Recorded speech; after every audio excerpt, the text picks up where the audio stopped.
Hello. Today we'll be going over interning in the age of COVID, going virtual. So, who are we? We are our company's internship coordination team, and I'm Renee Perrault. And I'm Snyder. So, how exactly has COVID 19 changed internships? Well, they've essentially had to become reimagined. They look entirely different today. For example, 61% of companies of 500 or fewer employees have moved their internships to an entirely remote format. Nearly 52% of companies this size have delayed the start dates of their internship programs to shorten them, and about a third of companies of 500 or fewer employees have moved significant events pertaining to internships online, such as presentations. Now, what does this mean for businesses and for students? Well, for businesses, it means that they've had to become much more flexible and willing to adapt their internship programs. Internship programs must essentially be reimagined, so flexibility is definitely a requirement in this time. As for students, they must be willing to adapt their internship experiences a bit. They probably won't look exactly how a student would imagine an internship 2 years ago, so expectations definitely should be adjusted. So, the question is, what can we do?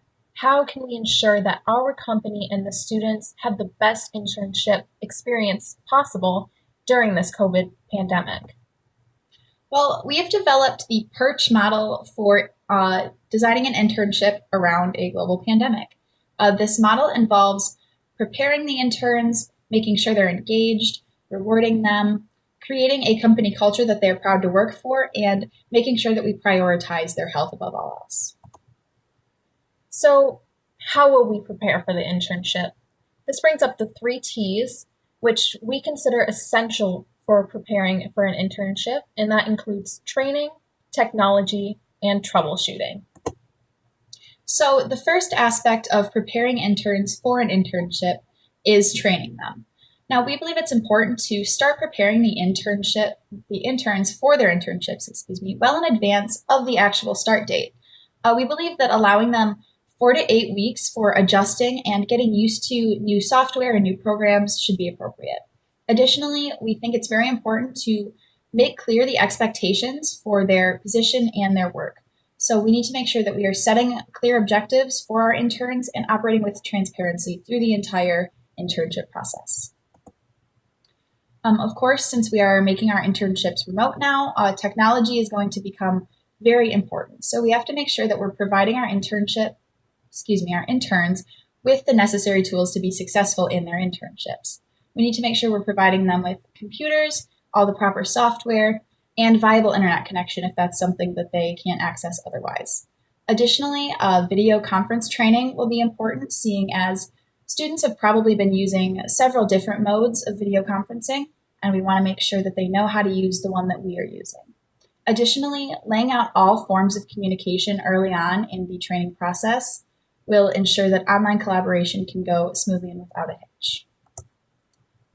The third T under the preparation area is troubleshooting. We need to make sure that we are prepared for any technical difficulties that may arise because, let's face it, they will arise. We have to make sure that we have backup plans in place so that things can go smoothly even with difficulties. Advising interns and supervisors both to check their internet connections prior to the start of meetings will be very beneficial. It'll make sure that things can just run a little smoothly and stay on schedule. Additionally, providing the interns with a support network to make sure that they're getting all the help they need with whatever they need is imperative. We need to make sure that we are available to answer questions prior to the official start date so that they feel ready and prepared once that start date rolls around. So now, how do we make this experience engaging? So we want to task our interns with long-term projects. This helps our interns feel like they're not just doing day-to-day busy work. We need to include our interns in important meetings, even if it's just as listen-in calls and they won't be saying anything.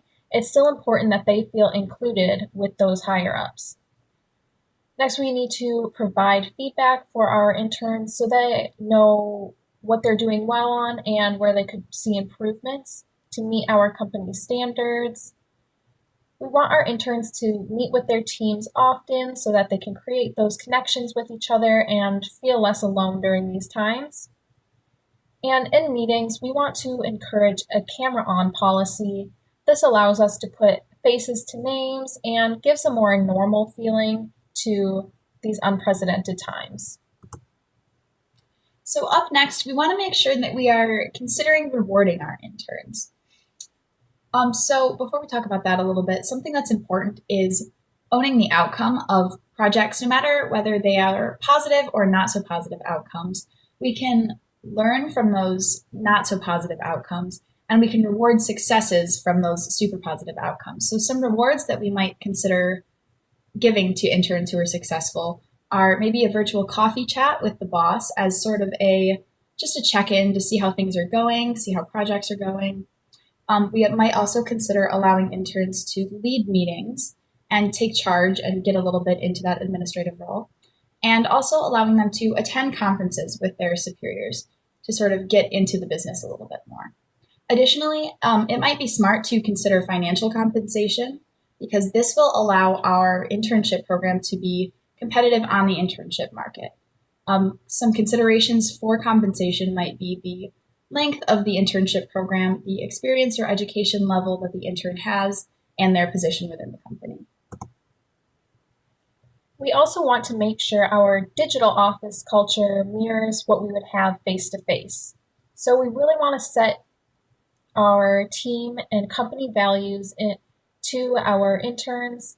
We'd also like to supply them with ergonomic office supplies when they receive their computer, just as almost like a welcome to our family, our company. We also would like to have bi-weekly team meetings with the intern staff. This can include team building so they can bounce ideas off of each other. And we'd also like to supply them with a stipend for coffee or a meal that they might have during that time, just to kind of bring some normalcy into it. Another thing we want to do is train our supervisors so that they can advocate for our company's mission and also create a support network for our interns. So, being that we are experiencing a global pandemic at the moment, prioritizing the health and well being of all of our employees, including our interns, is our number one goal. So, something that we can do to make sure that we're prioritizing health is to provide our interns with resources, things like mental health services, mindfulness practices and activities, and making sure that we're still helping them make connections within the company, even with social distancing and remote interning. Additionally, encouraging activity and a healthy lifestyle are very important for us to do for our employees. And if an intern does become sick, we want to make sure that we're offering them all the support we can, and of course, allowing for time off if that's what they need to heal. Now, of course, with these changes, there are some potential drawbacks. Of course, there's financial considerations.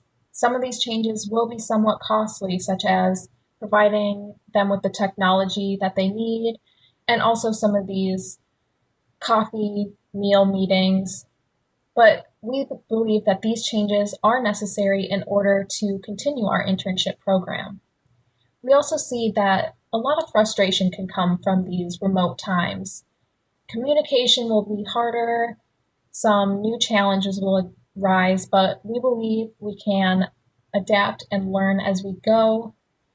We also deal with the feeling of isolation, and it might feel like we're not connecting as much as we might in person. So it's important to us that we find ways to build these meaningful relationships so that our interns do have a good experience. Thank you. Thank you for your time.